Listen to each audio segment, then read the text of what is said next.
Hi viewers, welcome to Energy Derive. Today we're going to be talking about how to make a touch sensor circuit using transistors. We'll design a circuit to demonstrate how it works. Please like, share and subscribe to our channel. Before we go into the main circuit, let us first understand each part of the circuit. The circuit is made up of a flip-flop circuit with set and reset. The reset of the flip-flop circuit is a transistor whose base is connected to the emitter of another transistor which is connected to the off-touch sensor.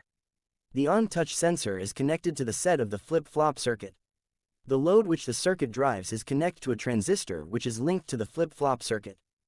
The touch-on sensor has two different sensors places close to each other. One is connected to the set of the flip-flop circuit and the other to the positive terminal of the battery. Let's test the circuit. When we apply voltage to the circuit, it automatically triggers the set. So we will have to reset it by touching the off sensor. When we touch the off sensor, it allows current to flow through the base of the transistor to the switch the transistor on, which allows current to flow through it to the base of another transistor which is connected as the reset of the flip-flop circuit. Then the circuit goes off. If we touch the on sensor too, it allows current to flow to the base of transistor connected to it.